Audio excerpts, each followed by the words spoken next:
এই ধর খালি হালাই দে একটা হালাই দে এই ধর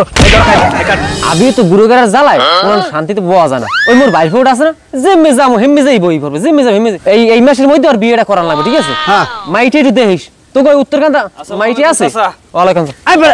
আই বসকুলি তুই আমি তো গুরুগার এখানে কাম বিয়ে তো মানুষ ধরে আমি তো গুরু ওই ওগলা হ্যাঁ যা শোন ওরা টাইনু লাগবে বুঝছ না আমি তো গুরুগার আর বলদ গুরু হবো যা যা আরে বেটা হন আমার কথা একটু হন কি হইছে কি হনবে কি হনি নাই চাচা আপনি মুরব্বি আমার সামনে কথা শুনেন কদি একটু হনি আমি আপনারা যা আমার কইতেছেন ঠিক আছে আপনারা অপমান করেন কোনো সমস্যা নাই আমার গায়ে লাগে আমি এখানে বলবো না তোমার গায়ে লাগান লাগবে না ঠিক আছে তোমার যন্ত্রণায় কোন যাই বইতে পারি না একটু এই বাগান বাড়ি আইছি হ্যাঁ তুমি লিটকে দি বইরিছো আমি কি কামড় দিই নাকি ধরে বুঝলাম না বন্ধু এই তোর আবিও তো গুরুগার গায় গুন্নে ঘেরা না যা আবিও তো গুরুগার আর এই বলদ গুরু সমান কথা ও টোটে আদরু আরে বড় খাম দি যা খালি হালাই দি একটা হালাই দি কি বুঝলাম না বিয়ে করিয়ে বড় এই মাসের মধ্যে বিয়ে করে বললই বড় আবি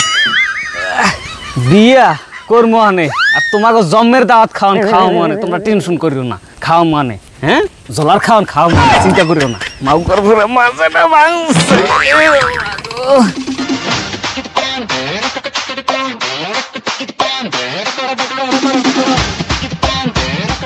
বন্ধু দরজা খোল এ বন্ধু তোর বলে বিয়ে ঠিক হইছে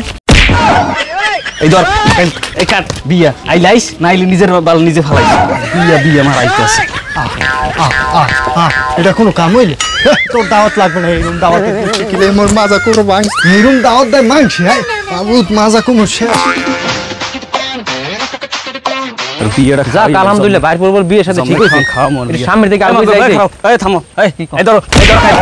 এই কালকে মোর বিয়া আইলাইস নাইলে বাড়তে যাইয়া ঘুমাই মুড়ি খাই যা কি করছালা সেদিনকে করছালা কি আমার মন নাই আমার জায়গায় নিয়ে পাকাই হালাই দিছো হ্যাঁ বলত পাইছো আমারে গাছ বলত পাইছো আমারে রকমের বিয়ে খাওয়া মে একটা রে এটা কোনো কাজ হইলে এইরকম আচরণ বাইর পর দিতে এটা মাইনে নেওয়া যায় না মারিয়ে ফাঁকুই যা আমি হাইতে যাই